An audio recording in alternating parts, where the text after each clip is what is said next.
Olá, boa noite a todos, boa noite.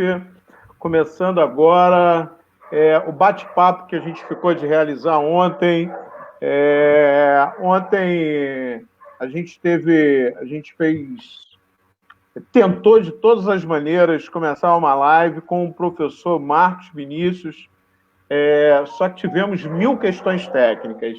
Eu fiquei muito envergonhado, porque eu não conseguia colocar de jeito nenhum aquilo no ar.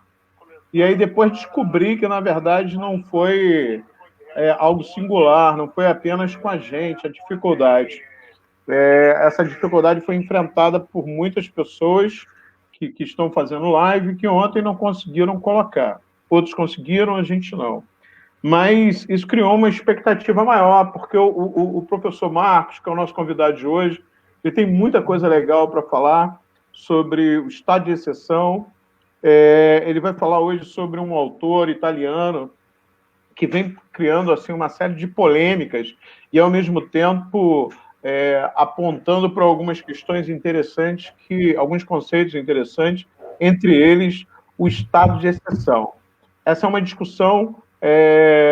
Olá, Letícia. Nós já temos a Letícia ali batendo papo. Muita saudade de você também, Letícia. Essa é uma discussão que ela ocorreu no interim entre o final da Primeira Guerra Mundial e ele seguiu o curso até a queda das Torres Gêmeas, com um atentado que os Estados Unidos sofreu.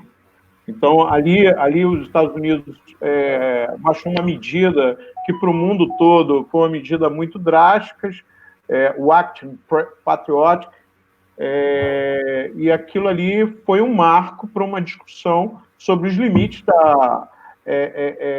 os limites que o Estado tem ou não de devassar a vida privada das pessoas. De que maneira aquilo que parece ser exceção, na verdade, perdura ao longo do tempo.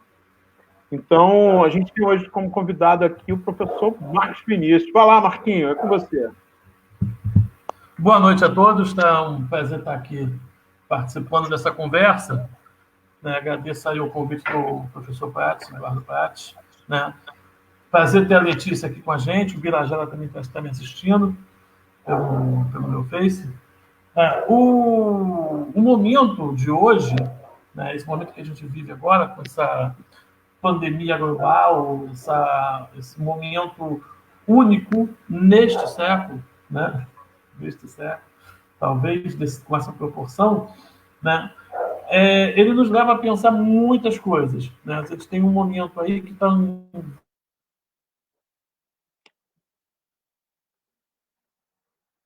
vários, pensando na questão sanitária, pensando na questão do estado de exceção, que é o tema que a gente vai abordar especificamente hoje, através de um filósofo italiano, Giorgio Agamben, com as teses principais dele, mas a gente não vai abordar tanto assim, talvez, a parte mais teórica. Eu vou tentar evitar um pouco, mas levar isso para uma discussão atual.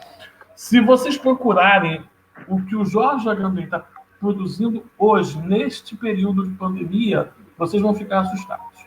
Tá? Ele tem sido bastante criticado, mas, mesmo assim, os livros que ele publicou lá no início da década de 90, meados da década de 90, início dos anos 2000, são talvez fundamentais para entender não o fenômeno como um todo, o fenômeno como um todo é muito mais complexo que isso, mas um ponto específico que é a questão do estado de exceção. Boa noite, Maria Jesus. Grande Jesus. O estado de exceção, especificamente, que é uma ponta em que ele é extremamente feliz quando faz essa abordagem lá no livro chamado Estado de Exceção, está aqui, com muita coisa escrita para vocês lerem. Mas antes de ele abordar esse estado de exceção, ele vai falar de uma figura que é fundamental para a gente entender um pouco desse tema, que é chamada figura do homo sacer, uma figura do direito romano, que é uma figura que está num direito romano muito antigo, até mais antigo do que o Império ou que a República. É uma parte do direito romano lá da época do reinado ainda. O Foucault vai abordar um pouco disso também no curso chamado A Sociedade Punitiva. O que acontece com esse Homo sapiens? Esse Homo sapiens é uma figura legal. Fala. Marquinhos, só um minutinho, está entrando várias pessoas. Queria agradecer as pessoas que estão aí, pedir também às pessoas que... A Grace Kelly, que trabalha comigo, o Josinaldo. Olá, Josinaldo, grande Josinaldo. Com vocês. E para quem está entrando, localizar a discussão, mais uma vez. Sim. O momento de pandemia é um momento que trouxe à tona questões que são questões muito prementes. Em primeiro lugar, ela nos colocou diante de um desafio, que é um desafio global, mas que em países com grau de desigualdade igual ao nosso, ele acabou, na verdade, trazendo à tona problemas que são muito fortes na nossa sociedade. Para muitos autores, na verdade, a gente sempre viveu em estado de exceção, à medida que tem grupos e comunidades que são cotidianamente violentados. Quem mora na favela, quem mora na periferia, as mulheres. Então, o tema a gente sabe que é um tema bastante vasto. Sim, não, Quer dizer uma coisa para dizer sobre isso? Assim, até uma questão que é colocada é que a gente pensa sempre o estado de exceção em regimes excepcionais, né? Por exemplo, algumas ditaduras, o regime nazista, o regime stalinista. O que se está colocando é que há um estado de exceção que funciona junto aos estados democráticos, né? Há um regime de exceção dentro da lógica dos regimes democráticos. É essa a questão. Quero que, quando você vai estudar o estado de exceção, os paradigmas, aquilo que você vai buscar para entender o que é um estado de exceção, está realmente em determinados momentos de excepcionalidade, tá? Os regimes de exceção mais conhecidos, mas o que o Agamben vai trazer para entender um pouco isso é como isso é colocado dentro dos regimes democráticos. Pois é muito fácil a gente entender um regime de exceção, né, com um regime nazista, fascista, e aí vai. Tantos listas que vocês quiserem incluir. Mas, por exemplo, teoricamente, vivendo a gente no Estado democrático, em 2018, o Estado do Rio de Janeiro esteve sob um regime de exceção no governo Temer. Foi declarado um estado de exceção no Rio de Janeiro. Ou seja, nós vivemos aqui um momento dentro de um Estado democrático aí com muitas aspas, e se vai colocar muitas aspas em todos os Estados democráticos. É o que o Agamben vai fazer. O Agamben vai dizer o seguinte: isso que a gente chama de democracia, né, dentro do que se está colocando como perspectiva na relação entre o indivíduo, o homem, né, e o poder soberano, é sempre uma decisão de exceção. Ele vai buscar uma fala do Carl Schmitt. Carl Schmitt é um teórico jurista, né, ligado ao Partido Nazista, né, que ele vai dizer que o poder soberano decide sobre o estado de exceção. Então, esse é o poder soberano. E é isso que nós estamos vendo o seguinte. Segundo esses autores, aí você tem o Attila Mbembe no Necropolítica também. Ele cita o Agamben, ficou aqui como base, o Carl Schmitt também. Quem já pegou esse livro do Mbembe está bastante pautado, está muito falado, o conceito de necropolítica está estourado, quase todo teórico usa. Você vai ver nas redes vários autores falando sobre necropolítica. Por quê? Porque a necropolítica ela é colocar o estado de exceção em prática naquilo que não deveria ser o estado de exceção a princípio, que é o estado democrático. Vamos segurar um pouquinho, porque eu acho que a gente avança um pouco mais, Marquinhos, e tentar esclarecer para aquelas pessoas que estão entrando agora e de repente, tem dificuldade de acesso a essa literatura. Vai me controlando aí, vai me segurando. Essa é uma literatura muito boa, muito polêmica, e que, nesse momento, ela chama muito atenção. Por quê? Porque ela, na verdade, espelha um pouco essa realidade. O Agamben, ontem, na Boitempo, ele sofreu uma crítica pesada, crítica muito pesada, porque, de alguma forma... o que justa, merecida. As teorias dele, de alguma forma, acabam violentando a própria realidade. Mas vamos lá, para quem está em casa entender, queria agradecer a participação de algumas pessoas. Maria de Jesus, Rodney. Zé Fernandes, minhas primas, meu primo, Liliane, Hugo, Cíntia, Rodney. Vamos lá, o que o Agamben... Vou tentar traçar um perfil bem simples. O Agamben ele tem alguns conceitos onde ele vai trabalhar com a ideia de que, dentro de uma sociedade, pode surgir um momento chamado tumultos. Esses tumultos daria... Isso aí... Você vai falar depois... Eu ia chegar nisso, não ia nem chegar nisso hoje, mas já foi combinado de mentir. Só para facilitar. Não, beleza. E aí depois o Estado acaba se impondo através de um instituto. Esse processo faz com que o próprio Estado abra mão, o Estado violente o direito, para que, ao violentar o direito, ele tenha um poder, ele se arrogue de um poder mais soberano do que o próprio cidadão.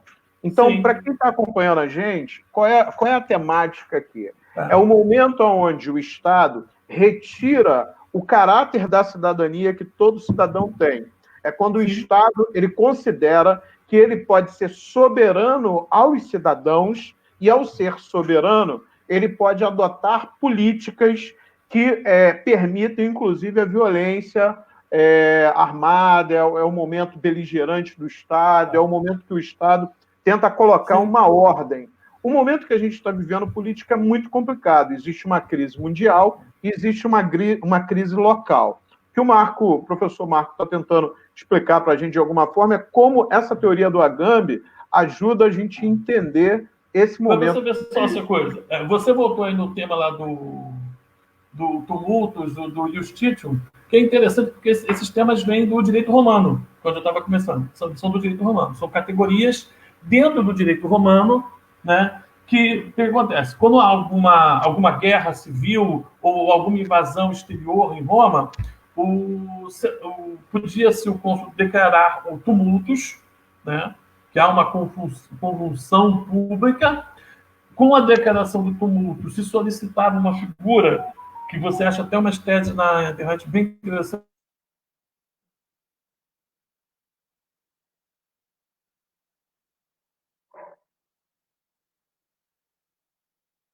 Alô? Eu acho que o professor Marco teve um problema agora, nesse momento, porque aqui, para mim, tá parado. Então, vamos lá. O que está em jogo aqui? A fala do Agamben ela é uma fala que ela é muito importante nesse momento, porque ela nos ajuda a entender se a crise política que o mundo está vivendo, e a crise política que o Brasil está vivendo em particular, ela está dentro de um contexto onde o Estado ele pode se valer de quebra das regras, o Estado quebra as regras, quebra as leis, para que ele apresente outras leis. Leis essas que dariam um poder soberano ao Estado. A grande questão é que a gente tem dois modelos de Estado. Aquilo que seria os Estados clássicos, os Estados que surgem até ali o Estado moderno, por volta do século XVI, e os Estados modernos com a noção de direito. Só um minutinho, o professor Marco já vai entrar para a gente. Quando surgem os Estados modernos, sobretudo os Estados republicanos, ele tem a ideia de cidadania, sobretudo centrada na figura do cidadão. E aí, a cidadania centrada na figura do cidadão faz com que o cidadão tenha, de fato, o poder de orientar aquilo que é o Estado, seja através de eleições, através da participação. A grande questão é que o processo entre a Primeira e a Segunda Guerra Mundial deixa um trauma muito forte na Europa.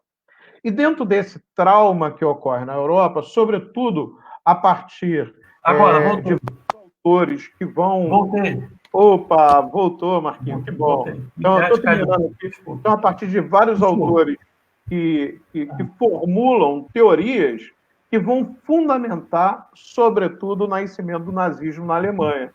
Esses autores que vão formulando essas teorias, eles acabam, de alguma maneira, dando respaldo para que o Estado tenham um poder soberano que violente o próprio poder da cidadania. Vamos lá, o professor Marco voltou. Não, desculpa aí, gente, por favor, minha internet deu uma queda aqui, mas consegui restabelecer. O que eu estava argumentando? Essa figura do direito jurídico romano, o Senatus Consulta Ultimatum, ela era a solicitação do ius titutum, que era a suspensão do direito civil. Então, o que você tem a figura? Você tem uma figura jurídica que suspende o direito. Quando você consegue uma figura jurídica que suspende o direito, você deixa a população civil, né, sem nenhum resguardo legal da sua condição de vida. Aí o que acontece? Como o Senatus Consulta Ultimatum ele era dado em relação a alguém ou alguma coisa que estava ameaçando o próprio Estado romano, a própria soberania romana, qualquer indivíduo dentro do Senatus Consulta Ultimatum poderia matar aquele que era considerado inimigo do Estado. Isso aconteceu com os irmãos Graco, né, antes do Júlio César. Né?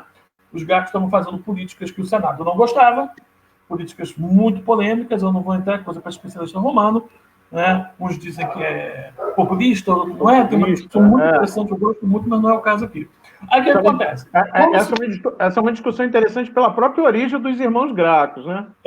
Tem muita coisa dos irmãos Gracos. Aí o que acontece? Se instituiu um Senatus Consulta Ultimatum e um sujeito chamado Cipião, que não era o Cipião mais famoso, era um cidadão civil romano, ele mata o Graco, né? Acho que no caso dele foi o Tibério Graco, e não pode acontecer nada, porque esse assassinato não é um assassinato, porque ele está fazendo isso em função da defesa da soberania romana. Ou seja, você suspende o direito civil para atacar alguém para defender o direito civil. É uma figura completamente fantasmagórica dentro do direito. O que acontece com isso? Né? Isso acaba sendo levado, entendido por Agamben, com uma outra figura que é o homo sapiens que eu estava falando. O que é o homo sapiens? O homo sapiens é a figura do seguinte: o cara cometeu um delito, você sabe bem qual era, e ele era condenado a ser excluído da sociedade, só que ele não podia ser assassinado. Mas se alguém matasse, não seria crime. Então é a figura do cara que pode ser morto sem ser assassinado. Né? E o que o Agamben vai descobrir? Que essa figura do indivíduo que está lá no Senatus Consulta, que está no homo sapiens, é a figura que permanece dentro da lógica da relação do cidadão com o poder soberano.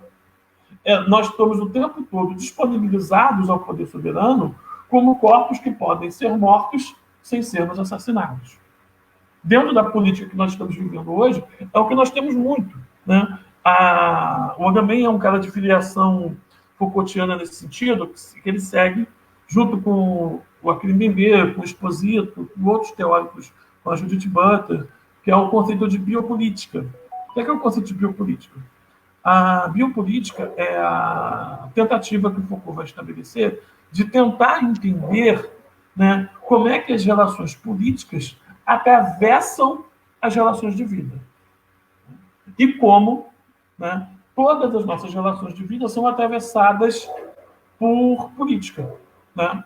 Então, ele vai começar a estudar lá, no final do século XVIII, né, o enquadramento, né, das políticas sanitárias na França, na Alemanha e na Inglaterra. Está no texto chamado A Medicina Social, né, do Foucault, em que ele começa a descobrir o seguinte: a política começa a ser atravessada por questões que são especificamente biológicas, de vida.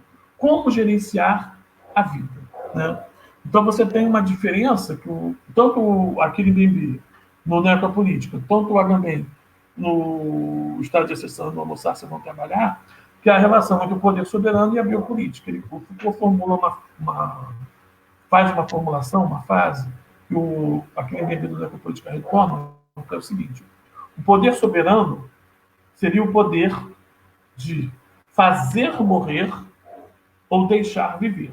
Porque ele está falando do poder soberano daquele rei lá no finalzinho da Idade Média, iníciozinho da Idade Moderna, né? Qual era a prática política dele? Né? Era simplesmente, se você desafia o poder do rei, você é morto. Está lá no Vigiar e Punir. Você tem uma dinâmica muito específica. Né? Qualquer desafio à lei do rei é um desafio ao rei, é um regicídio. Então, a punição é a morte absoluta. O rei tem esse poder de distribuir a morte. Mas, enquanto a vida, ele simplesmente deixa que você viva a sua vida. Vai produzir sua agricultura, seu produto de artesanato, e é isso, é fazer viver ou deixar morrer. Esse seria um poder moderno, poder soberano da atividade. O Foucault começa a estudar, ali na virada do século XIX, o surgimento do que ele vai chamar de biopolítica, que é o quê? Quando as práticas políticas deixam de ser só uma aplicação da morte, não deixar viver, mas práticas de fazer, gerenciar a vida, que ele vai chamar de governamentalidade. E ele observa isso nesses 3 lugares. Ele vai estudar a França, a Inglaterra e a Alemanha. Se alguém aqui viu aqueles filmes tipo O Perfume, que acho que tem no Netflix, que é a história do assassino, do cara que tem um perfume e vai matar muita gente para conseguir esse perfume, no início, você vê como é que a cidade da França ali era uma coisa pavorosa, imunda. Você tinha uma ponte que as pessoas moravam em cima da ponte. Então, construíam casas, vilas inteiras na ponte, a travessia era pequena, a coisa era desorganizada, você tinha cemitérios colados com a cidade, a coisa não era afastada, e você começa ali, na virada do século XIX, um esquadrinhamento para separar a população onde ela vive dos locais sanitários, médicos, o hospital, o asilo, o presídio, começa a dividir, né, esse local. Então você começa a ser. Então, aí muita gente vai pensar o quê? Então a política deixou de ser uma política de morte e soberania para ser uma política de vida? Nem tanto. Na verdade, as duas coisas. Né? O que o Achille Mbembe está trazendo com a necropolítica é justamente a possibilidade de se pensar ainda, né, essa biopolítica como necropolítica. Aí é muito interessante que aqui no Brasil o conceito da Achille Mbembe fez muito sucesso, mas a Gambit já falava sobre isso, né, no Homo Sacer, só que ele chama não de necropolítica, mas de thanatos política, que é uma outra palavra para política de morte, que é o que está se falando aqui. Você tem o quê? Quando você gerencia... Só um minutinho, Marquinhos. Então, para quem está entrando, Bárbara, que bom, Bárbara, você aí, Leo Soares, tem muita gente bacana, Osmar Paulino, Tânia, grande professora. Andréia, muita gente bacana, Andréia. Então, olha só, você está falando... O Léo, cara, olha quem está aí. Que o Estado, nesse momento, então, é importante avisar para as pessoas, em primeiro lugar, que esse é o... Nós resolvemos dividir em 3 encontros. Hoje a gente vai fazer um encontro mais leve de apresentação da temática, e aí, semana que vem, a gente vai fazer uma coisa mais hard, fazendo algumas discussões conceituais, sobretudo para quem se interessa por essa temática do estado de exceção, necropolítica, biopolítica. Eu acho que tem um momento muito especial que nós estamos vivendo, que é a discussão sobre política, cidadania, Estado, que modelo de Estado é esse que a gente tem. Tem outros convidados na fila também, o professor Wallace Damasceno terá a oportunidade de estar aqui com a gente para conversar um pouco sobre economia, o que está se discutindo hoje sobre economia. Depois a gente vai ter outros convidados bem bacanas. Então, esse aqui é uma série de bate-papos que começa com o professor Marcos, aonde a gente faz um resgate da periferia e sempre com o olhar, da política, sempre com o olhar da periferia. Então vai chegar um momento do nosso bate-papo que a gente vai estar voltando parte desses conceitos, parte desses teóricos, para tentar analisar o que a gente está vivendo aqui na Baixada Fluminense. E, é claro, ao mesmo tempo, trazendo à tona alguns autores, alguns pensadores, quem está pensando sobre esses temas dentro da Baixada. Nesse momento, o professor Marcos está fazendo um trabalho muito legal de mapear ali até a transição da Idade Média para a Idade Moderna, um modelo de Estado. Ele está mostrando como é que o Agamben está pontuando essa discussão para a gente entrar no Estado moderno. Vai lá, Marquinhos. Tá, ok. Deixa eu lembrar agora o que eu falei. Né? Então, você tem essa questão dessa biopolítica, né, que você está atravessando o quê? Em vez de você simplesmente matar para controlar o poder, para dominar o poder, para conquistar o poder, para manter o poder, né, você começa a proporcionar vida. Só que é uma vida controlada. Né? Você começa a gerenciar a vida. Aquela que está muito ligada ao surgimento da Revolução Industrial, da aceleração capitalista. Tá? Porque o que acontece? Quando você tem a aceleração capitalista, você precisa de corpos. E corpos vivos, mesmo que ele morra. Né? Então você começa a ter um gerenciamento, uma governamentalidade desses corpos.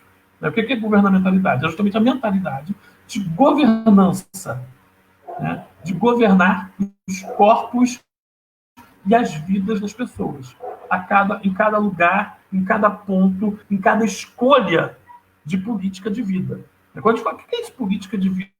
É muito simples. Você pensar o seguinte, né? As primeiras políticas de vida aqui no Brasil, mais especificamente, do Oswaldo Cruz, que houve a revolta da vacina, né, contra aquela campanha de vacinação. Você pode pensar em toda a medicina, o que é chamado de medicina social, né? Pensar em saneamento básico. Né? Você vai pensar em hospitais. Né? Você pensa, não, o hospital, como a gente entende hoje, como a gente conhece hoje, não existiu sempre. Tá?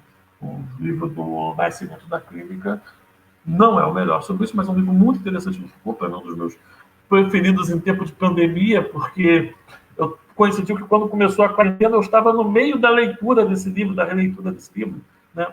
E esse livro vai falando justamente, esquadrinhando esses períodos da história da sociedade peste, da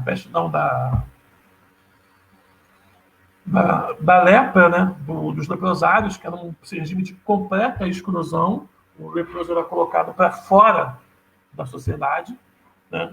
Aí você vai ter o regime da peste, né? Que a peste já é um problema interno à cidade, você não exclui o indivíduo pestilento do convívio social, porque não tem como você fazia com o leproso era colocado à parte. Né? Essa ideia de se colocar os indivíduos à parte foi tida por aí, é uma coisa que vai ter muitas consequências, mas você começa a ter o quê? O internar a questão da peste, do pestilento, né? E que nos retoma hoje, porque o que nós somos hoje? Possíveis pestilentos, né? Internados, né? Vendo uns aos outros, não como o rosto de Deus, como fala Levinas, né? Levinas fala que a gente tem que olhar no outro a rostidade, o rosto de Deus, mas o que hoje, quando a gente sai na rua com máscara, o que a gente vê é o rosto da peste, é o rosto do vírus. A gente vê no outro. Né? Então, por que vai trazendo essas coisas? Porque esses livros nos trazem esse entendimento, essa visão sobre isso que a gente está vivendo nesse momento. Né? O Levinas, que é um filósofo judeu que esteve no campo de concentração, né, muito importante, trabalha eticamente, ele tem essa visão, ele é judeu praticante, né, nem todo judeu é praticante, ele é um judeu religioso, mas essa visão de pensar numa ética do homem como sendo o rosto de Deus. Você vê tentando entender o outro como a si mesmo. Né? E se eu, a si mesmo, sou a imagem e semelhança de Deus, quando eu olho o outro, eu vejo Deus. O que nós temos hoje é algo muito longe disso. O que eu olho no outro é a morte. Quando eu olho no outro e eu vejo o outro na rua, sem máscara, o que eu vejo no rosto do outro é o vírus e a morte. Então eu me afastei de Deus. Nós estamos num momento em que há um afastamento teórico de Deus, né? Questão ética mesmo, pensando. Retomando a questão da biopolítica, Marquinhos, você eu acho que vai pensar o seguinte, né? É bonito esse teu momento, até porque essa questão do encontro com Deus dentro do nosso... quando a gente olha para si, quando a gente olha para o outro, é fundamental para a gente entender uma série de questões que estão colocadas hoje diante do desafio da gente não conseguir olhar para o outro direito.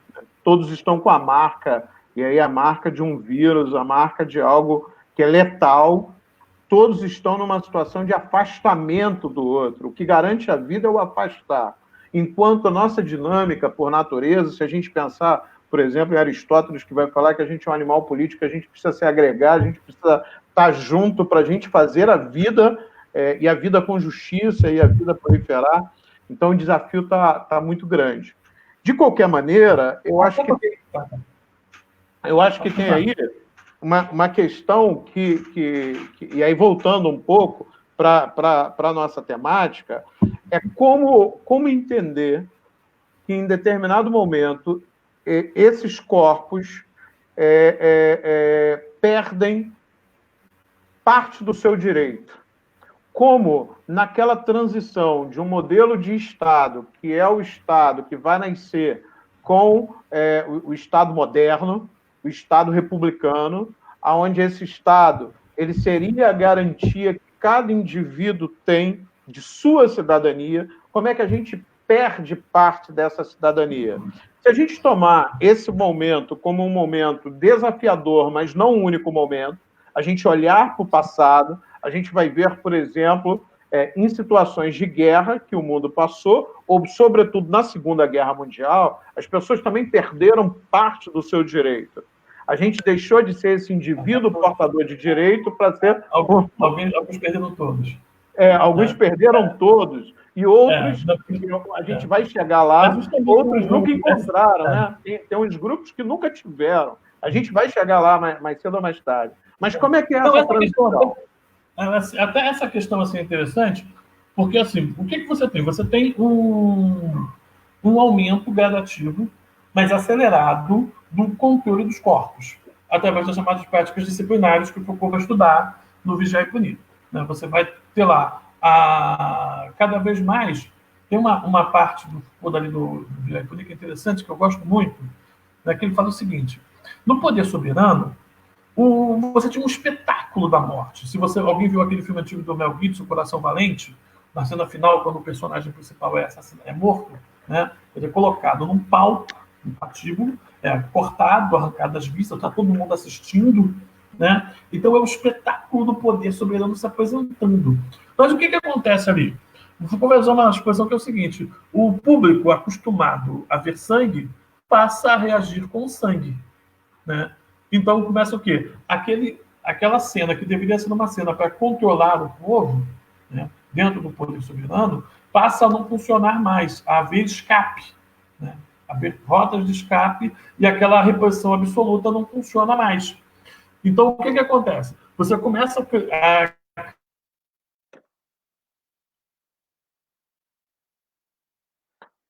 Falhou ali a internet do professor Marco. Falhou.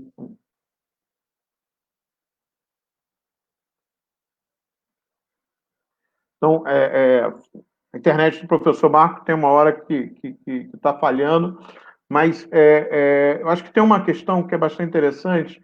Com a Revolução Industrial... Práticas políticas que distendam.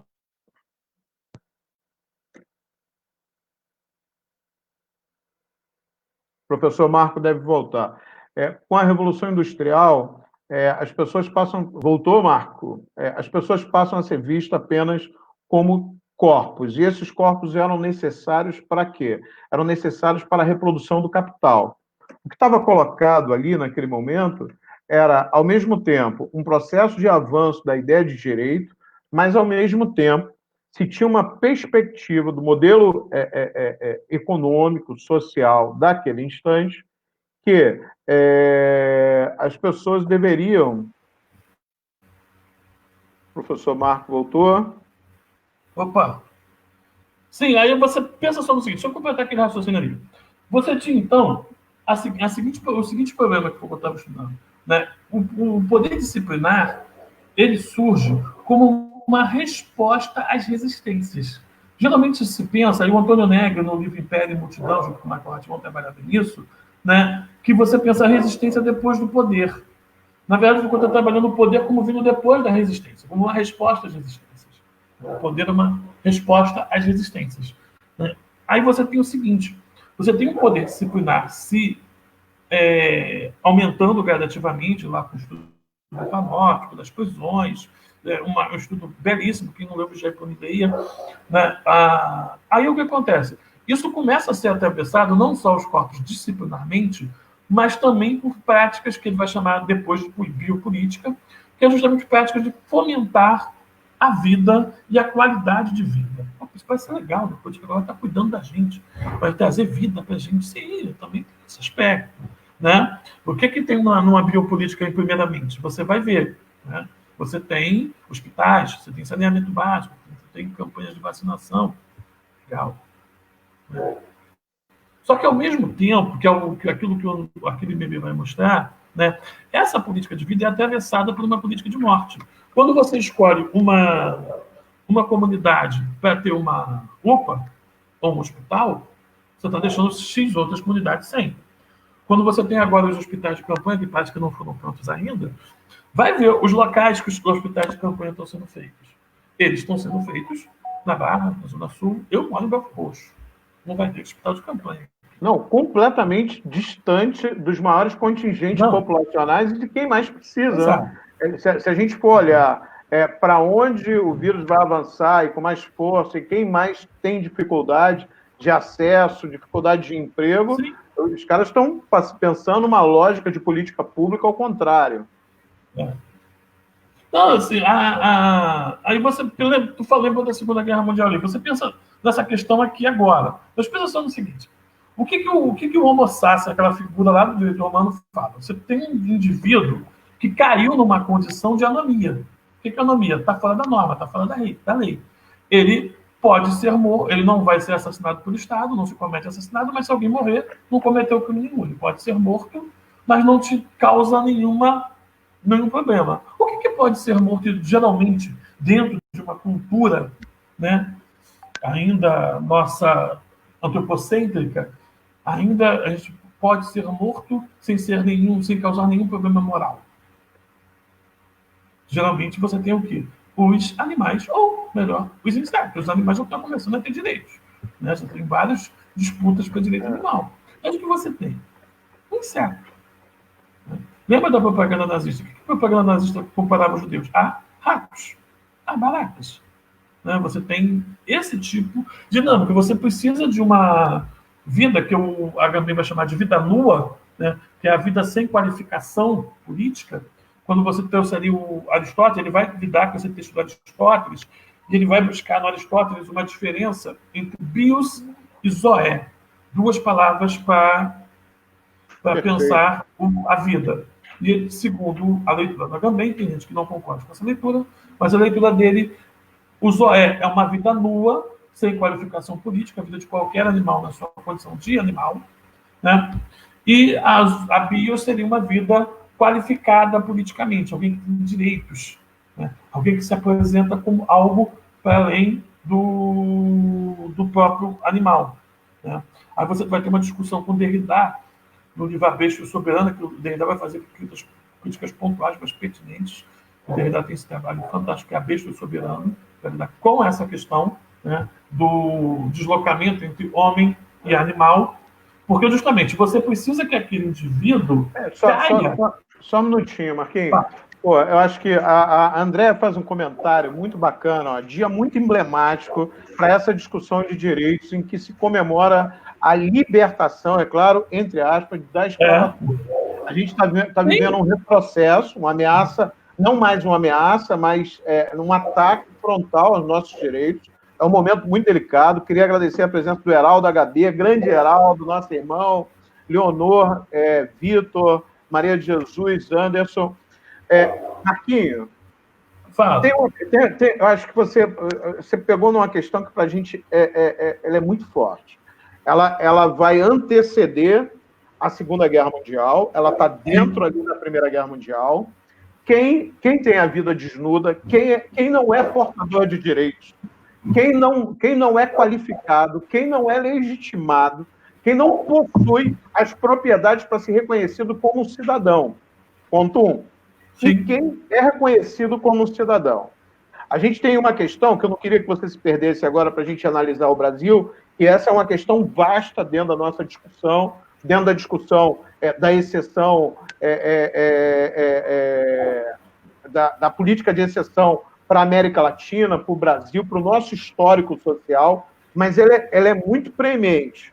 Quem está qualificado e quem não está qualificado. Recentemente, inclusive, o governo federal apontou algumas questões muito interessantes de quem não estaria dentro da conformidade da lei, quem estaria dentro da conformidade com a lei. Então, eu queria que você abordasse bem essa questão, porque ela é fundamental, porque ela aponta para daqui a bem pouco tempo aquelas políticas seletivas aonde a gente... Que vida que a gente vai salvar? Que está dentro do fundo dessa escolha aí que você apontou agora, aonde as UPAs vão ser implantadas.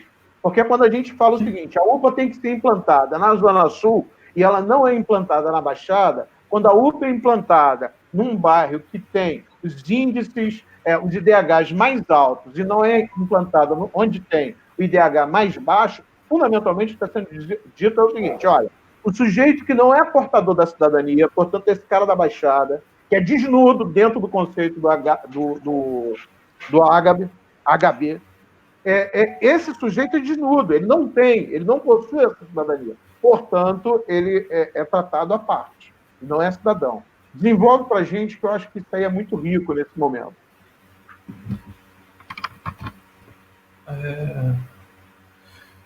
O que acontece, né? Eu lembrei aqui, fazendo essa discussão agora sobre o que você falou das UPAs, eu também tinha falado. Eu lembro do período lá do governo do Sérgio Cabral. O período do governo do Sérgio Cabral foi a grande tentativa do Rio de Janeiro de se implementar uma grande biopolítica, né? Baseada no tripé das siglas, né? As mais famosas, a UPA e a UPP. Quem não viu o livro da Marielle Franco sobre o PP, por favor, leia. Você consegue na internet, até barato, até para baixar. É muito bom o trabalho dela sobre os UPPs, tem as UPAs.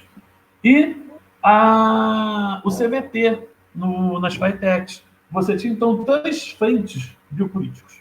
Você tinha a UPA com saúde. O CVT, para quem não sabe, é o Centro de...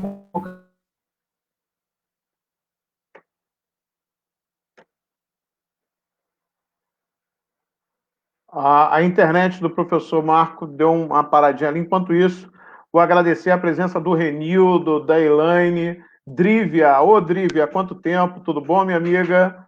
Lelo Alves aí, eu acho que o papo está muito legal. Deixar um aviso que a gente vai... toda semana a gente vai bater um papo sobre filosofia, política, economia.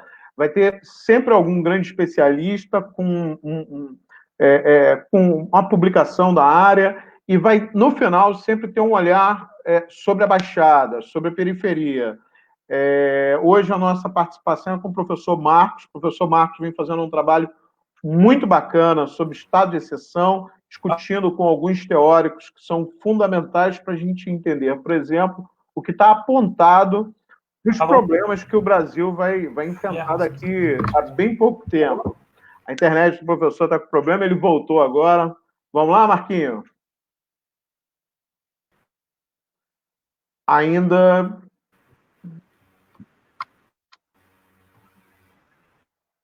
Olá? Então, quando o professor Marco não entra, ali eu continuo a falar. Ó, a temática ela é uma temática que vem fundamentalmente colocando a questão da cidadania e das ameaças que a cidadania do Brasil está sofrendo hoje. A gente percebe, sobretudo, que a crise ela tem trazido questões que são muito importantes para nós. Que questões são essas? Em primeiro lugar, a gente percebe que tem determinados grupos sociais que vão ser servidos de UPAs, vão ser servidos com respiradores, grupos sociais que podem ficar isolados e grupos sociais que não podem ficar isolados. Quando o presidente da República diz que todos têm que trabalhar, e a gente sabe que um grupo grande da sociedade é o grupo que vai ser mais prejudicado com o processo de contaminação, a gente está dizendo o seguinte: tipo de cidadania é essa que está colocada para o Brasil hoje? Quais são os tipos de ameaças a cidadania vem sofrendo? E aí, o professor Marco, ele vem apresentando um pensador italiano, que é o Agabemi, e ele vem trazendo uma discussão bastante interessante, que é o seguinte: o Estado, ele, em determinados momentos, pode se arrogar de uma espécie de direito soberano, aonde esse direito lhe daria condições de violentar os direitos instituídos para todos os cidadãos. Então, qual é a preocupação que vários teóricos, várias pessoas estão tendo no mundo todo em relação a isso? Em primeiro lugar, é que a gente tem percebido cada vez mais aqui no Brasil, o professor Marco está voltando aqui para conversar com a gente. Voltou, professor. A gente tem percebido aqui no Brasil... Eu estava resolvendo derrubar. Determinados grupos... Não, mas Jesus tinha perguntado, tinha feito uma pergunta ali, desculpa eu ter interrompido onde você entrou, para explicar melhor a questão do direito do animal. Vamos lá.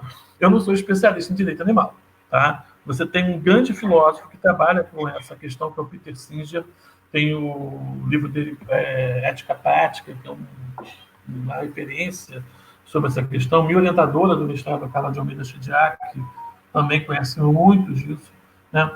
Mas o que o Agamben e o Bacon estão trabalhando é uma questão muito mais, talvez, simples de entender. Não é bem a questão do direito animal, mas é entender como é que, para que você possa tirar direitos dos homens, né?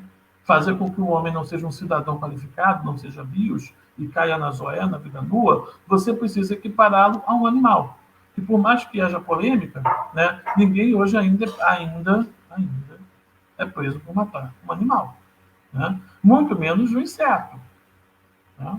Então você está cada vez mais qualificando determinadas vidas como vidas apenas biológicas. Meramente vidas biológicas, sem nenhuma qualificação política. Né? E você está num estado, né, de direito é ter uma qualificação política, ser uma bios, segundo a definição da também. Tá? Então, essa é a questão. Eu acho muito interessante, não sei se o Igor Barrada não está por aí, não. Né? Tem um filme que ele não gosta, mas que eu acho interessantíssimo, que é O Lagosta. Acho que tem no Netflix. Né? Esse filme, ele Qual é uma... Qual filme? Hã? Qual filme? O Lagosta. Sim, sim. O Lagosta. Né? Esse filme, o que ele fala? Ele fala de uma sociedade em que as pessoas precisam ter um relacionamento amoroso, não importa se é homem, mulher, não tem que ter um relacionamento amoroso. Se não tiver um relacionamento amoroso em tanto prazo, ele vai para uma instituição em que ele vai ser colocado junto com outras pessoas para tentarem se formar casais e, se não formar casal, você é transformado num animal. E quando você entra nessa instituição, você tem que dizer que animal você quer ser transformado. Esse personagem quer ser transformado num lagosta. Né? E ele está com o irmão dele que já tinha se transformado num cachorro. Não é mesmo? Animal mesmo. Né? Aí o que acontece? As pessoas têm um prazo para conseguir fazer um relacionamento ou não. Aí o que acontece? O cara pode caçar outras pessoas que estão fugindo dessa sociedade, desse grupo, caçar como se caça um animal, pessoas, e conforme ele caça alguma pessoa como um animal, ele ganha mais dias de tempo para conseguir achar seu par. Até que este personagem principal, ele foge, vai viver com outras pessoas na mata, na floresta, como um animal fugido, né? E é caçado como um animal. Né? Ou seja, a sociedade desse filme, por mais que não seja assim um filme maravilhoso, mas ele mostra exatamente essa situação em que viver fora da sociedade, né, é viver como um animal, nesse sentido. Né? É viver sem a qualificação política, sem a qualificação cidadã. Né? Aí o que acontece? O Agamben e o Antônio Negra também, nesse caso, estão tentando mostrar como o entrelaçamento entre o indivíduo e o poder soberano é esse entrelaçamento em que nossas vidas estão dispostas para a morte. Né? Porque, por exemplo, se O que a Dívia colocou uma questão aqui, eu já vou tentar entrar nessa questão, embora assim, vou tentar entrar nessa questão. Mas assim, a questão desse poder é o seguinte: nossas vidas estão colocadas à disposição da morte pelo poder soberano, né? Aí, entrando um pouco no que a Dívia falou, é o que acontece com a gente, né? Nós, por mais que você tenha a nossa resistência, né, a prática do poder soberano do Brasil é uma prática de morte. E se, por exemplo, há uma ordem definitiva de volta ao trabalho por parte do poder soberano, a gente tem duas opções. Ou criar uma revolução, uma resistência armada, não acredito que o Brasil vai fazer uma coisa dessa, né? Ou começar a voltar ao trabalho de algum jeito. Qualquer uma das duas soluções aí se está disponível a morte. Marquinho, eu acho que tem uma questão aí que é bem interessante para a gente, que o H-Ben, eu toda hora pronuncio errado, eu já fiz 3 pronúncias diferentes no nome dele. Não, eu sei que outro dia eu estava vendo uma palestra, um professor da Unicamp, que é um dos maiores especialistas dele, pronunciou 4 vezes o nome diferente. Eu falei, então eu tô bem. Ele vai ao Carl Smith, ele tá ali fazendo uma análise, que é uma análise do posicionamento do Carl Smith, que agora que o nosso esforço é fazer uma reflexão sobre aquilo que o Carl Smith vai desenvolver do ponto de vista teórico e fazer aqui um balanço com o que a gente está vivendo nos dias de hoje. O Carl Smith vai tentando argumentar os elementos para que o fascismo chegue ao poder na Alemanha, pré-Segunda Guerra Mundial. Ele vai dizer o seguinte: diante de uma situação de descontrole social, diante de uma situação fora da normalidade, a autoridade do executivo ela pode se sobrepor à autoridade do legislativo e do judiciário. Então, o Smith ele tá colocando ali uma possibilidade, que é aquilo que o Hitler, em determinado momento, vai de fato fazer, vai de fato caminhar, é que o poder executivo, diante da instabilidade política da sociedade, e se arrogando de um poder soberano maior do que os outros poderes, então colocando de lado aquilo que seria, sobretudo, o equilíbrio que o poder judiciário deve ter nesse momento, colocando o poder legislativo de lado, que seria o jogo da política, onde a política seria fundamental porque ela representaria, em escala, a escolha popular através do voto. Então, o Carl Smith, que é um teórico do fascismo, ele vai dizer: o executivo ele pode se sobrepor legislativo e judiciário e começar o quê? Começar uma guerra civil legal. Ele se impõe. E, ao se impor, na verdade, ele pode promover a violência contra todos, sobretudo aqueles que são destituídos de cidadania. Aí, a pergunta da Drive é muito boa, porque ela diz o seguinte: as questões políticas estão se sobrepondo às questões da saúde. Sim, a minha pergunta é: o que será necessário acontecer com a população para que os desmandos do governo federal sejam impedidos? Aí eu pergunto a você agora, professor Marcos, parte dessa argumentação que a gente vê solta aí, aonde tem que fechar o judiciário, tem que fechar o STF, tem que fechar o legislativo, a gente está vendo um momento muito delicado. Se a gente olhar para o passado, e olhar para o passado de uma maneira muito presente, a gente vê que esses mesmos argumentos deram possibilidades que a pior forma de autoritarismo, que foi o fascismo, o que aconteceu na Alemanha. As coisas vão andando de tal maneira que as pessoas não percebem. Então, eu queria que você agora, se pudesse responder essa relação e esse momento. Tá. Só para completar, você tem que entender que todo o Estado nazista ele foi um Estado de exceção o tempo todo. Quando ele assume em 1933, ele já institui um regime de emergência, de estado de exceção, suspende os direitos civis, suspende o Congresso deles, e isso nunca foi desfeito, né? Tem toda uma discussão de ditadura comissionada e ditadura soberana do Carl Schmitt que não vai entrar. O que eu falaria assim, em relação à questão da Dribia? Né? A questão de saúde, da saúde pública, infelizmente, ela é uma questão política, né? A nossa saúde está sendo determinada por questões políticas. Primeiramente, pelo tipo de acesso à saúde que nós temos, né? Dentro do Estado que tenta ser neoliberal, que não é tão liberal, que tenta colocar algumas políticas sanitárias que são únicas, como o SUS, que está longe da política, da lógica neoliberal, né? Mesmo assim, toda essa disponibilidade da saúde, privada ou pública, é uma disponibilidade política, né? A nossa questão sanitária hoje é uma questão política, né? Se nós estamos em quarentena hoje, foi uma decisão política. Se há problemas com a quarentena, é porque há ações políticas que nos sabotam nessa quarentena, né? Agora, o que precisa acontecer para o povo, né, pensar isso aí, né,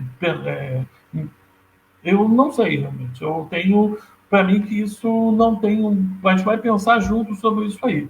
Essas ferramentas que eu trago, esses conceitos, eles são muito, às vezes, assustadores. São os autores que a gente chama de autores do mal, né? Que estão pensando muito negativamente, muito pesadamente. Eu acho que aí a gente pode pensar depois, futuramente, pensar nos autores que pensam mais propositivamente, como a Angela Davis, a Judith Butler, o Roberto Esposito, que são autores que são mais propositivos. Tá? É uma outra pegada. A Judith Butler, então, para mim, tem sido um achado filosófico político no momento. E para quem não conhece, tem um autor também chamado Paul Preciado, que é fantástico, tem um dos textos mais lindos sobre esse momento de pandemia, né, da sua experiência pessoal, como alguém que realmente contraiu o vírus e ficou em recesso, ficou isolado, né, devido a isso. O Paul Preciado lá na Espanha, ele está na Espanha, se não me engano, né? Mas esse é o grande problema de se pensar, que a nossa questão sanitária, a nossa questão de saúde pública é uma biopolítica, né? A gente pode pensar no Estado. O que o Estado vai fazer? Vai melhorar o SUS? É uma decisão política. O que o Estado vai fazer? Vai acelerar o neoliberalismo? É uma decisão política. A gente vai ter que correr atrás de um plano de saúde. É decisão política, nossa saúde pública, né? Se uma prefeitura está fazendo uma higienização de uma calçada, de uma rua, é uma decisão política, né? E essa decisão política, ela está atravessada pela essa relação do poder soberano absoluto com os nossos corpos, com a nossa qualificação da nossa vida, se nós participamos ou não participamos ativamente da decisão do poder soberano, né? Se você for pensar sobre esses grandes estados de exceção, desses grandes poderes de exceção, né, tem a experiência pessoal do Walter Benjamin, que é o autor que conduz toda a discussão de estado de exceção, do Carl Schmitt, do Agamben, do Achille Mbembe, é o Walter Benjamin. Tento entender o seguinte: Walter Benjamin é um cara judeu, no período da Segunda Guerra Mundial, em que ele demora para fugir da França, para perceber, ou por motivos pessoais, né, que tem que fugir. Tem que fugir. E eu já falei para o meu irmão várias vezes que a fuga do Walter Benjamin tinha que virar um filme. Ela é fantástica, né? No final, ele morre, ele se mata, né, na fronteira entre a França e a Espanha, que a fronteira está fechada, e poucas horas depois, a fronteira é aberta, quem estava ali não se matou, conseguiu passar, ele se matou e morreu, né? Mas antes de ele fugir, ele escreveu um texto chamado as teses sobre o conceito de história, a tese sobre história, né?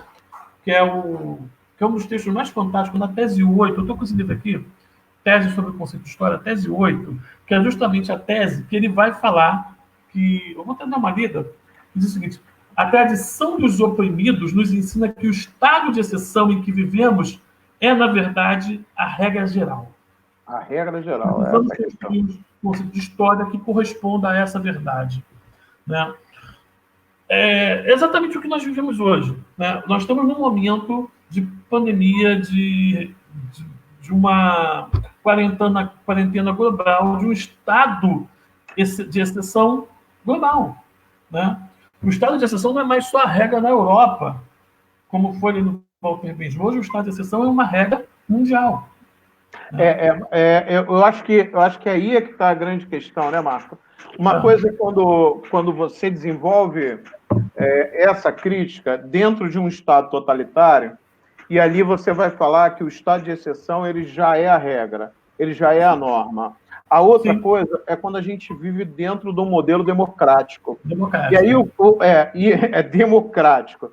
E aí o que a gente percebe é que nos últimos anos, quer dizer, isso sempre aconteceu, mas nos últimos anos, seja em nome do terrorismo, seja em nome da máfia, seja em nome do tráfico, sempre vai se colocar ali um bode expiatório para que a liberdade e, ao mesmo tempo, os direitos de cada indivíduo sejam extremamente violentados. Eu acho que aí tem duas questões importantes que eu acho que você pode desenvolver, que, mais uma vez, está dentro aí desse diálogo entre o Smith e o Benjamin, que vai estar assim, alimentando a tese do HB. Em primeiro lugar, é que quando o Smith fala que é possível que o Estado viva e que o Estado soberano violente todos os direitos. E o Benjamin fala, bem, se esse Estado ele já é a norma, se a violência é a norma, então a gente caiu dentro de um Estado onde ninguém tem segurança de nada. O indivíduo, a gente volta quase a um Estado robosiano, naquele momento onde todo mundo está em estado de guerra. Só que com a diferença... a gente está num estado de guerra, no entanto, com essa diferença aí, que existe uma figura forte que ele tem a única liberdade, é a liberdade dele, que é a liberdade de matar, e ao ter essa liberdade de matar, todos vivem em insegurança. Qual a questão aqui para você que eu acho que é importante? É quando esse Estado começa a escolher aqueles que não podem ter liberdade, aqueles que não podem ter direito. Quando o Estado passa a colocar os bodes expiatórios. Nos Estados Unidos, depois dos atentados da Torre Gêmea, foram os terroristas. Depois foi o tráfico de drogas. Aqui no Brasil, a gente tem visto cada vez mais que, por exemplo, eu sou professor, você é professor. Me parece que cada vez mais professores são colocados sem direito. Qualquer manifestação, greve, o primeiro a apanhar, e apanha muito, é professor. Pode ter uma razão psicológica qualquer do cara querer bater muito em professor, mas está lá. Geralmente parece que o cara não tem direito àquilo. Os sindicatos cada vez mais, e aí é visto também como aquele que não tem o direito de mobilizar-se pela luta dos seus direitos. E aí a gente pode ampliar isso, que é bem tradicional, a questão dos pretos no Brasil, a questão da mulher, a questão dos homossexuais. A questão toda é o seguinte: temos os escolhidos como sem direito. Sim.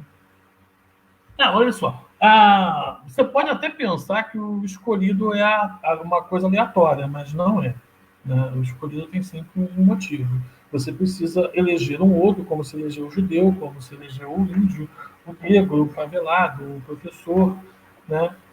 Você precisa sempre discriminar o outro para que haja afirmação. O estado de exceção precisa, né, que haja um inimigo público número 1. Né? E você vai escolhendo vários inimigos públicos.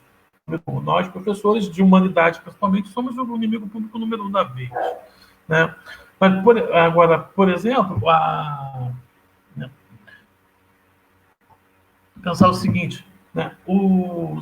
Se você pensa, por exemplo, a questão dos Tutsis e dos Hutus em Ruanda, né? Como começa a disputa entre Tutsis e Hutus, e que os Hutus matam milhões de Tutsis, milhares de Tutsis, né? Milhões não, milhares, desculpa, né? Foi uma imposição do colonialismo belga. Você tem lá um colonialismo belga criando essa identidade que não existe, né? Porque você precisa manter os indivíduos dentro do poder em disputa. O Maquiavel fala sobre isso, você conhece bem Maquiavel, melhor do que eu até. O Maquiavel fala dessa dinâmica que você precisa manter a disputa entre os indivíduos da sociedade para que o poder se exerça. Né? E cada vez isso acontece mais. Você precisa manter, eleger sempre um inimigo público, né? Para que o poder se justifique como exceção.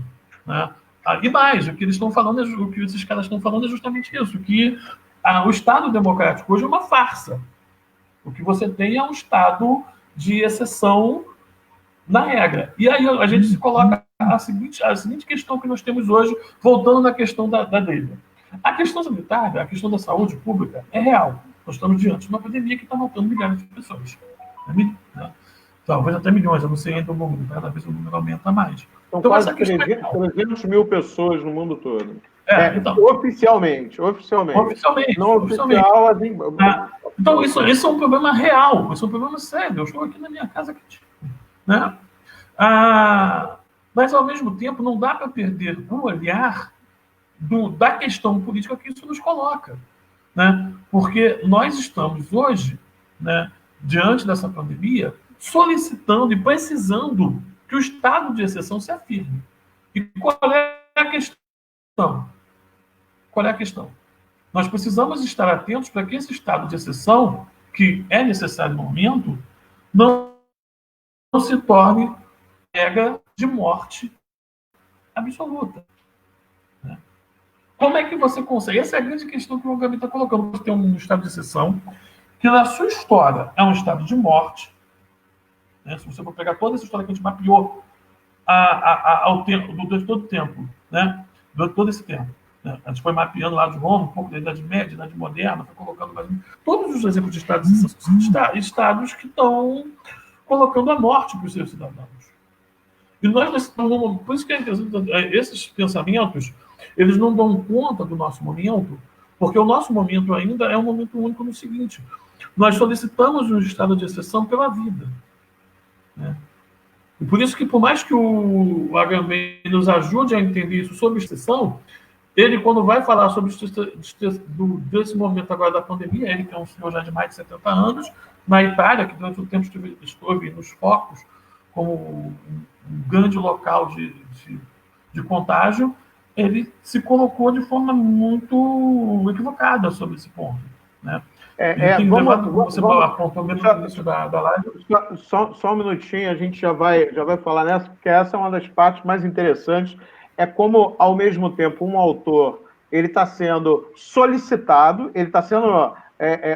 muita gente está descobrindo o autor, ele virou o autor da moda, sim, porque ele vem com uma teoria, sim, já há quase 40 anos, na verdade, está descrevendo ali entre os anos 60 e os anos 70, está dialogando com a Hannah Arendt, está discutindo com alguns teóricos que no próximo encontro o professor Marcos vai falar, e vai ser um papo muito bacana também, mas queria deixar alguns avisos. Então, esse é um movimento que a gente está fazendo, de estar recebendo alguns pensadores intelectuais da Baixada e conversando sobre vários assuntos. Hoje o papo ele passa pela filosofia... O professor Adonis aqui presente também. Passa pela filosofia, pela política. A gente vai receber o professor Wallace Damasceno, que está nos escutando, para falar de economia, a gente pensar aí qual é o rumo da política econômica que o país vai tomar, qual é o impacto global, e, ao mesmo tempo, a gente sempre traz essa discussão para a Baixada, para entender a Baixada, tendo em vista que o impacto sobre tudo isso que está acontecendo globalmente acaba sendo pior para a gente. A gente está na periferia, a gente está sob as piores condições, serviço não chega aqui, o caos está instalado em alguns municípios que não se prepararam, estão dizendo que não tem recurso, e aí a gente sabe que é onde a população mais morre. Eu queria agradecer, por exemplo, o professor Adonis está colocando ali uma questão muito bacana para a gente, que é a questão, as autoridades, elas não se colocam, elas não assumem a responsabilidade. Que isso, depois você pode falar, Marco, que é aquela questão do tumultos, quando o próprio Estado cria o tumultos. Sim. Eu acho que é bacana. Depois eu fugi um pouco dessa questão, que essa questão bem técnica do direito romano, mas ela é questão atual, porque isso é trazido para essa prática se criaram tumultos para se instituir o Instituto, né, o estado de exceção, é o que se acontece o tempo todo, né? Isso vem lá do romano. Mas eu queria apontar uma coisa quando você fala... Agradecendo algumas pessoas aqui, Marco. Xande, Iris, Letícia, Inê, tem uma galera muito bacana, Heraldo HB. A gente quer pedir que vocês participem. A gente vai estar fechando com antecedência na semana que vem.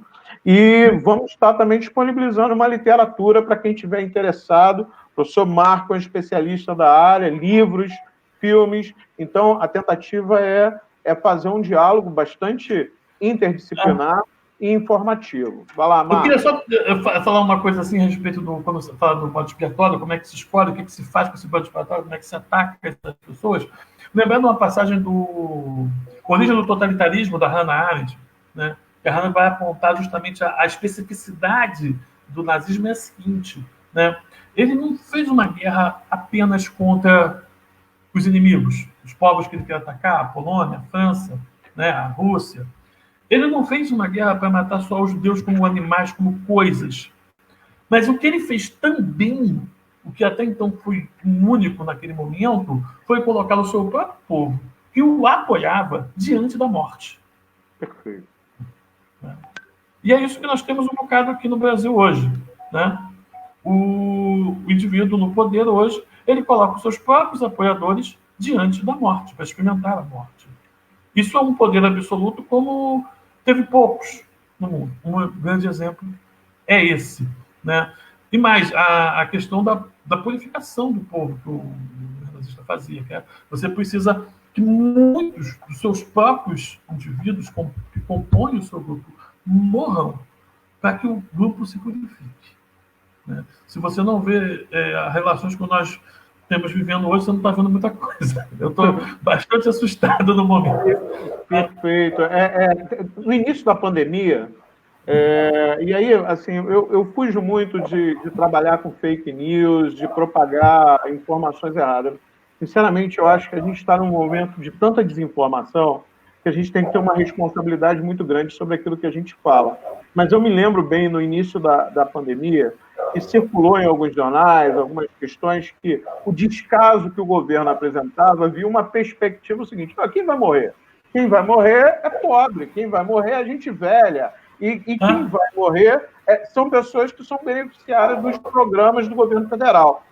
Me deixava bem claro o seguinte, aí veja bem a preocupação de não estar aqui levantando questões irresponsáveis, mas tem uma reticência aí. Quem vai morrer é velho. Então, quem vai morrer são aqueles que eu vou deixar de pagar como aposentadoria. Quando eu deixo de pagar a aposentadoria, quando eu deixo de pagar a BPC, quando eu deixo de pagar uma série de coisas, é bom para o Estado. Aí, o Marcos, hoje, eu quero convidar todas as pessoas que estão aqui.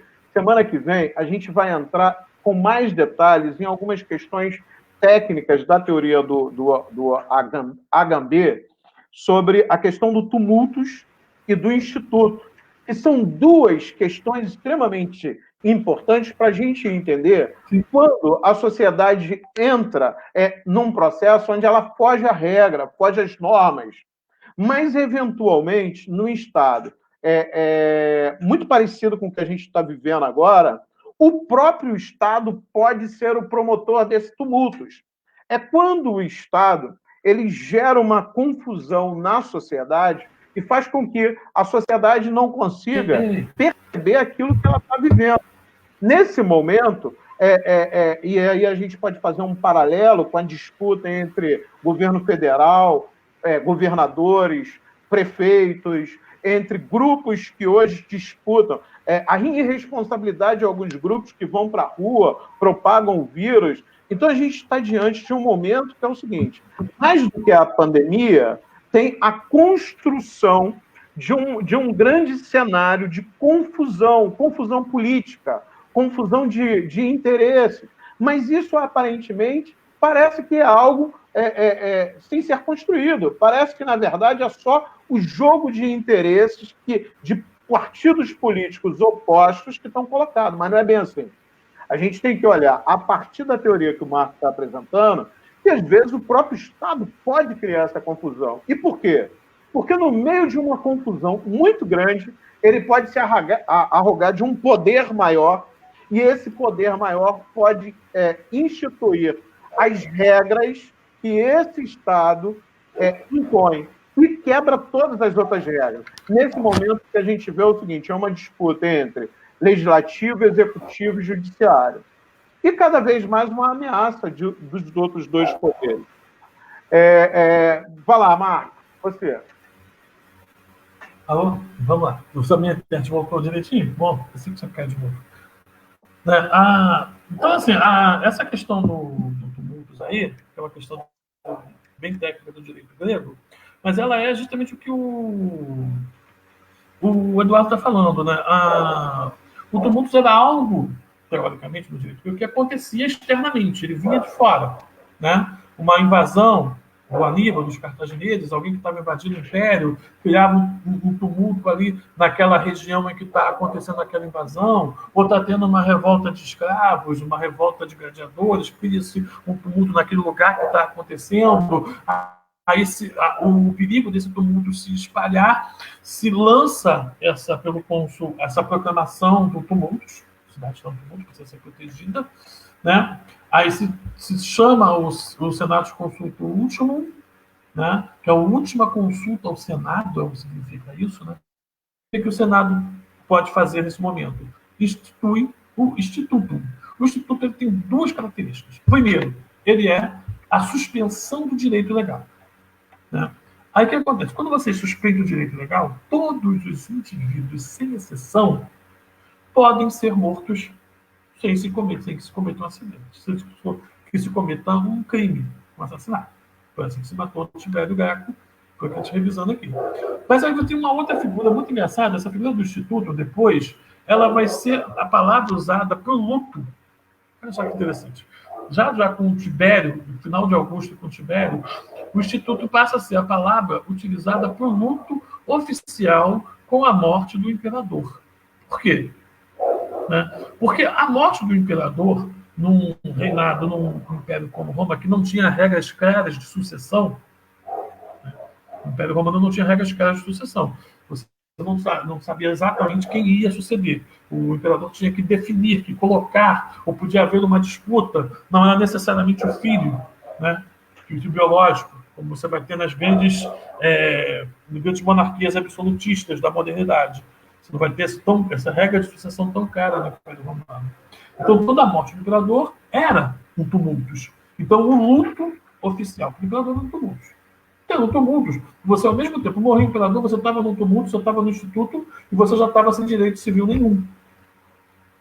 Né? O que acontece depois disso? Né? Essa figura, né, esse tumulto, essa confusão, que precisa de uma resguarda ao poder, né, começa a ser utilizado na Idade Moderna e até atualmente. Quando você, como você mesmo diz, você precisa provocar algo que justifique o estado de exceção. Né? O que é o estado de exceção? O estado de exceção é uma figura complicada, porque quando o HMI vai estudar algumas constituições prevêem o estado de exceção, né? Como a Constituição francesa, se não me engano, e a Constituição inglesa. Né? Qual é o problema de você prever na Constituição o estado de exceção como a Constituição brasileira prevê? Você está dizendo a lei máxima, né? A lei máxima de um país, aquele que nos dá garantia de todos os direitos, ela mesma diz que ela pode ser suspensa, impedida, colocada de lado, em defesa dela mesma. Se você não percebe o paradoxo que é isso, você não está entendendo o problema. Como é que algo vai dizer o seguinte: olha, eu não vou valer para que eu possa valer? Né? Então, esse é o problema. Né? Quando a Débora está colocando aqui, a questão que você está colocando o tempo todo, né, é assim, nós tivemos um estado de exceção. Muita gente lembra. O Rio de Janeiro foi colocado como estado de exceção num período. E aí foi só o Rio de Janeiro. Não. Né? Quando se colocou a intervenção federal no estado do Rio de Janeiro, o estado de exceção é federativo. Tanto que justamente esse estado de exceção foi pedido por uma manobra política para ele não precisar se desgastar em votar aquela lei lá, se não me engano, na época da Previdência, questão da Previdência. Né? Mas porque ela suspendia os direitos civis de todo o cidadão do país. Né? E quando você tem uma Constituição, pegando aqui a questão da dívida, que começa a ser desrespeitada sistematicamente e nada é feito, né, você começa a colocar um estado de exceção sem precisar, né, recorrer ao artigo legal que está lá na Constituição. Né? Tá? Há uma previsão do estado de exceção na Constituição brasileira. Na Constituição... reforma trabalhista, mesmo, corrigindo aqui. Chamar atenção para uma coisa, para a gente olhar em perspectiva, Marco, a tua fala. E aí, a gente sair um pouquinho, tentar entender como a teoria está próxima da realidade que a gente está vivendo hoje. O Brasil, ele, nos últimos anos, por 2 vezes, ele teve que suspender esse estado de exceção dentro da democracia. Uma que foi a intervenção militar no Rio de Janeiro, com o objetivo, naquele momento, de tentar ver ali, o Rio de Janeiro estava no completo caos, então o governo faz a intervenção. Havia uma discussão muito grande que o caráter interventório da intervenção colocaria parte dos direitos de toda a sociedade em suspenso. Foi justamente quando, o Heraldo bem lembrou aí, houve a reforma trabalhista. E aí, entra-se um novo governo. No novo governo, a gente vê um mecanismo que é um mecanismo bastante interessante, que é o seguinte: vamos tentar esticar a corda em relação a essa ideia de direito. Vamos ver até o que dá. Se a sociedade não se mobiliza, ou se o Congresso não luta, não consegue se sentir ameaçado, se sentir pressionado pela própria sociedade para defender determinados direitos, então parte desses direitos acabam sendo extintos.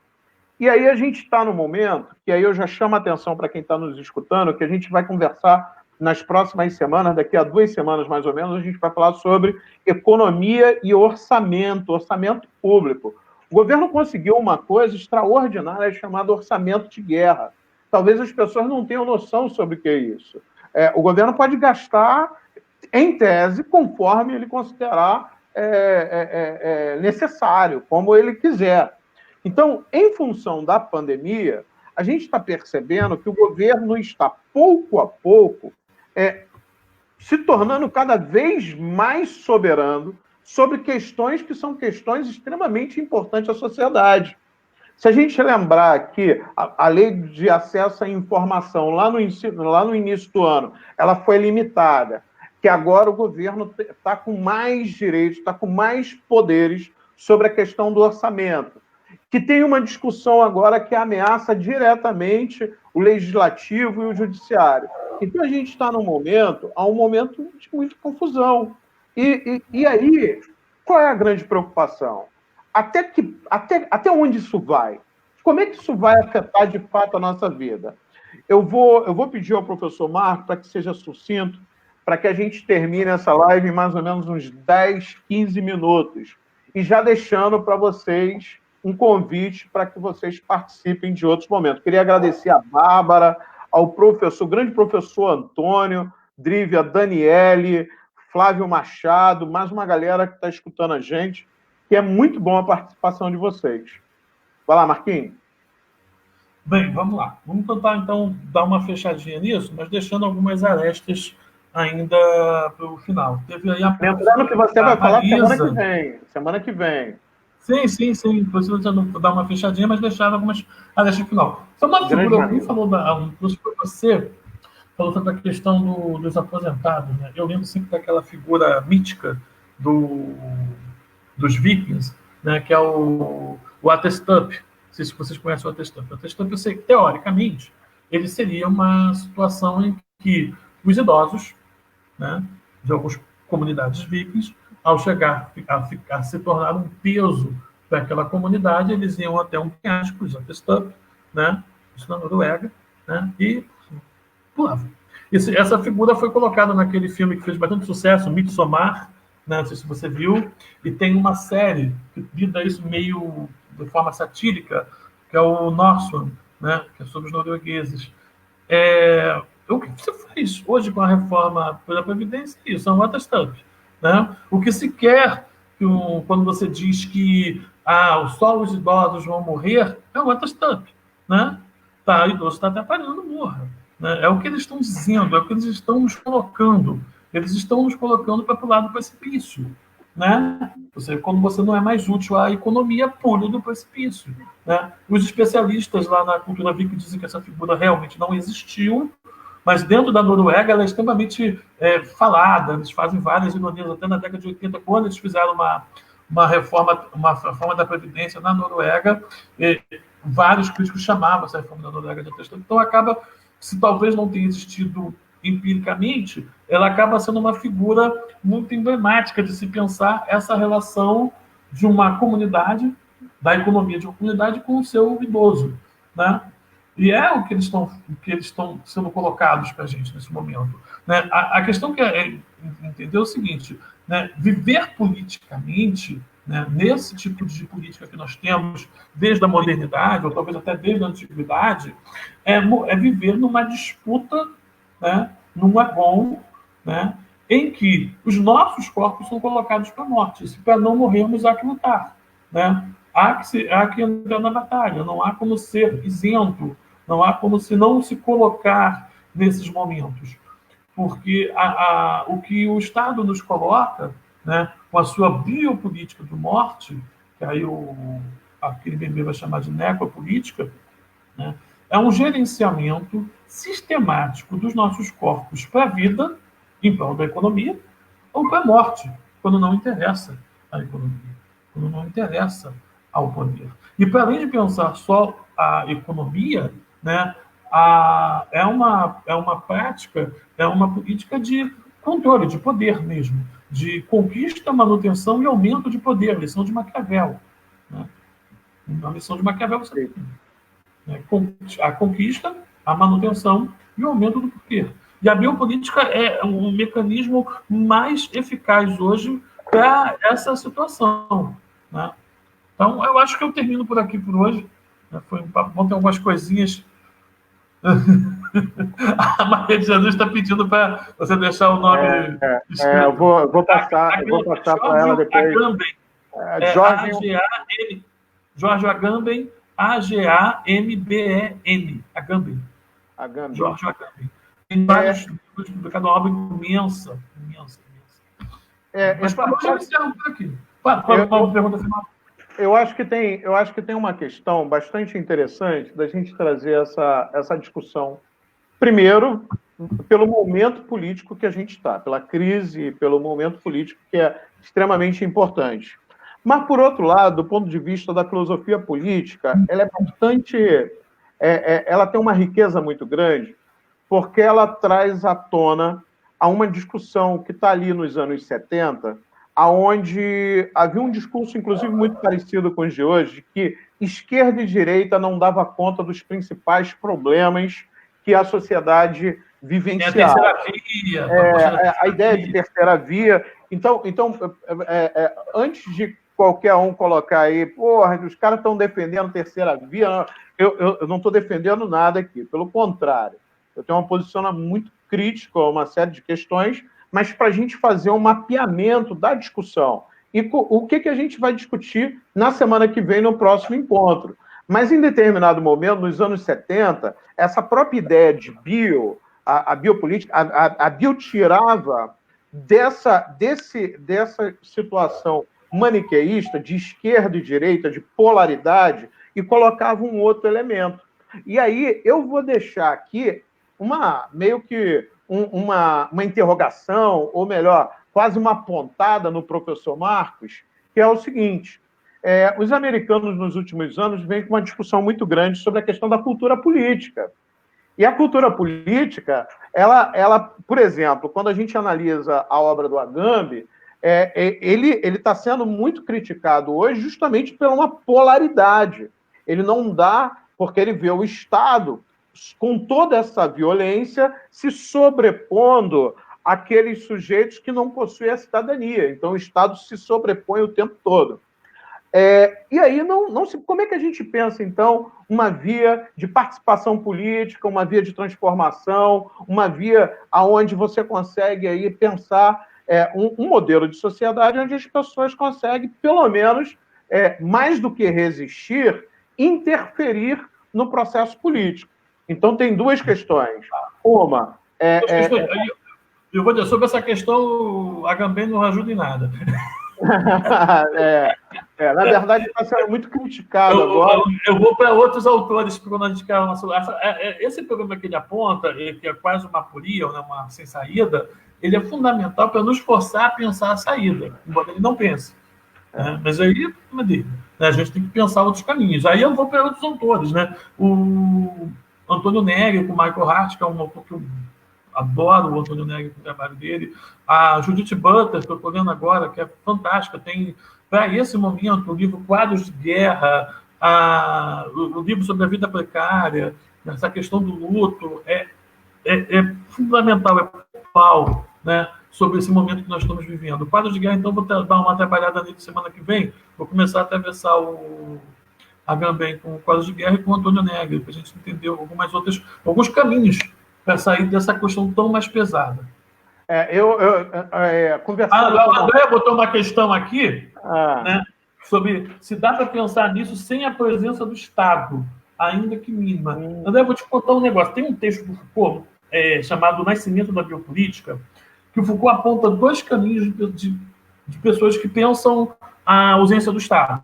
Um caminho é a fuga do Estado pelos socialistas anarquistas, ele vai trabalhar a questão do exílio, né? Como o exílio político ele faz com que determinadas pessoas vão pensar, né, o Estado como seu inimigo, e o outro grupo que vai pensar o Estado como inimigo é o neoliberalismo. Né? Você tem o neoliberalismo. Então, o Foucault falou justamente no Nascimento da Biopolítica, é o grande livro dele para estudar o nascimento do neoliberalismo. O nome do filme é o Nascimento da Biopolítica, mas o que ele está estudando ali é o nascimento do neoliberalismo, como técnica de governo. Tá? Mas se a sua questão, para você fugir de pensar a ausência do Estado, um Estado mínimo, que não seja um pensamento neoliberal, que não seja um pensamento puramente anarquista, aí a gente vai trabalhar um pouquinho o Antônio Negri, o seu conceito de multidão. Né?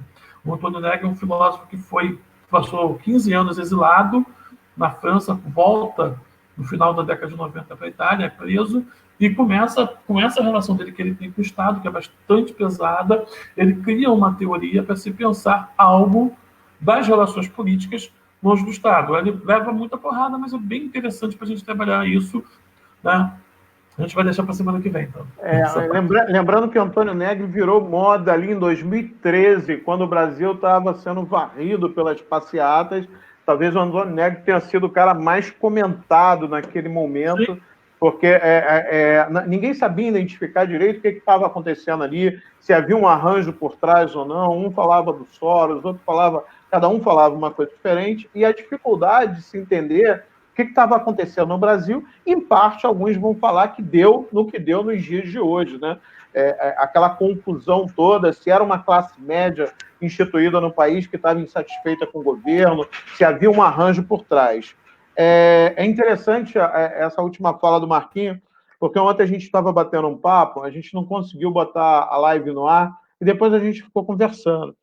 E eu falei para ele que eu estava fazendo alguns estudos na área de máfia, como é que as máfias se articulam, sobretudo com o processo de diminuição do Estado, com o avanço do neoliberalismo, mas em determinado momento elas vão se apropriar do Estado, apesar deles não quererem a presença do Estado, mas é do Estado punitivo, é do Estado vigilante, não é do Estado que financia, não é do Estado que lava o dinheiro.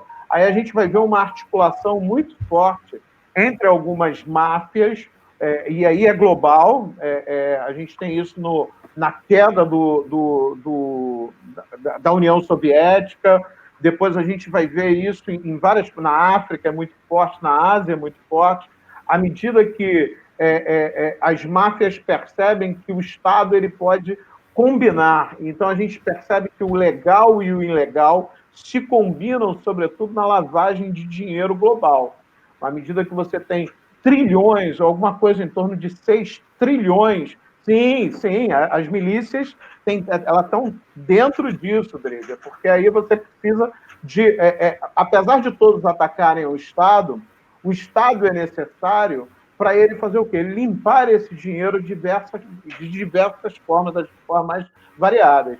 Eu posso te dizer, por exemplo, uma forma muito simples que aconteceu aqui em Caxias, acontece um pouco, acontece em outros lugares.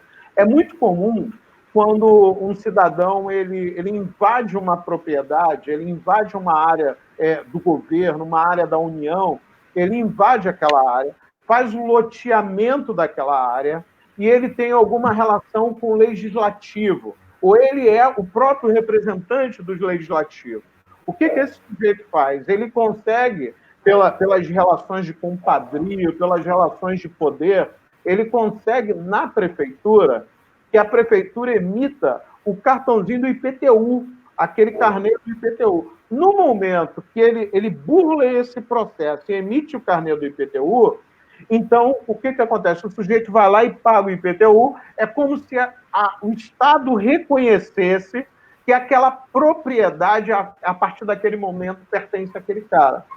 Então, essa é uma técnica muito utilizada e a gente vai ver isso pelo Rio de Janeiro, vai ver isso em vários lugares do Brasil, acontece muitas vezes. Mas aí foi um papo que eu vou ter com o Marquinho em um outro momento, que é essa relação do neoliberalismo, as máfias e tudo mais. Queria agradecer a participação de todos que estão aí, eu acho que a gente já se estendeu, já são 1h30 aqui de bate-papo. É um bate-papo muito bacana, dizendo que nós teremos outros convidados, a gente vai falar de economia, uma questão que para mim é muito cara, que é a questão do orçamento público, que tem que ser discutido agora. O que está na pauta da vez é a questão da federação. A federação, ela tá, ao mesmo tempo que está sendo trazida à tona, como é que estados, municípios e União vão resolver esse problema. Ficou claro para todo mundo que o município tem um papel importantíssimo. 90% dos atendimentos em relação ao coronavírus é feito pelos municípios. Então, se a gente não faz uma discussão muito séria sobre a questão dos municípios, a gente se perde um pouco aonde as políticas públicas são efetuadas realmente. Daí a necessidade cada vez maior da gente ter um controle público maior. A questão do acesso à informação, da transparência pública, da onde o dinheiro é gasto, ela é fundamental. E isso é uma discussão que a gente vai fazer depois. E queria agradecer a todo mundo. Adonis, Drívia, Andréia. Eu quero dizer que eu concordo com a Jesus, que realmente era melhor lá na Serra. Fazer essa aula minha na Serra. Eu queria muito. Queria agradecer a Conceição, que está ali, uma grande amiga, diretora, minha diretora. Amo você, Conceição. Conceição, você é um exemplo de luta, de força aí para todo mundo. Maria de Jesus, Heraldo, Bárbara. Bárbara, a gente vai voltar a falar sobre o Far State. Vai ser um programa mais à frente, onde a gente vai tentar entender o que aconteceu quando o Brasil estava caminhando no processo de montagem de um welfare state muito particular, muito com a nossa cara, a gente acaba sendo varrido por um movimento global muito maior. E aí vai ter impactos. A tragédia está anunciada. É uma tragédia quando você começa a retirar direitos, quando você retira direitos trabalhistas, retira direitos sociais, tem enormes bolsões de pobreza, tem uma situação de violência. Lembrando que em outro momento a gente vai discutir isso, os maiores contingentes de violência é na Baixada Fluminense. A Baixada Fluminense acaba sendo um laboratório vivo de toda essa violência. Então a gente vai falar aí sobre isso. Marisa, Adonis, grande Adonis, professor Antônio... O Birajara, que está vendo pelo meu Face, não pelo seu. Olha lá, o Birajara, Heraldo, mas quem? Vamos lá, André, Wallace, Adriana... Ali, Leandro também está assistindo. Letícia foi muito legal, gente. Letícia foi muito bacana. Lembrando que é um começo, a gente não está com uma regra, a gente quer mais a participação de todos. Semana que vem eu vou estar fazendo a chamada durante o dia. Se alguém tiver alguma pergunta, pode mandar inbox, e aí a gente vai tentar, dentro das nossas limitações, tentar responder. Marquinho, deixa uma palavra final para todo mundo. Eu só quero agradecer mesmo essa oportunidade de falar um pouco sobre essas coisas que eu venho estudando há muitos anos, né? Porque, assim, quando eu fui fazer filosofia, eu não fui fazer filosofia para ficar para a gente, né? E uma coisa que morra em si mesmo. Mas a filosofia ela tem que estar a serviço do mundo em que nós vivemos. Que é o erro em que o Agamben talvez tenha caído agora no final nesses últimos dias, né? Que ele quis adaptar o mundo à sua filosofia e não pensar o mundo e ter a filosofia apenas como uma ferramenta para pensar esse mundo e interferir nesse mundo.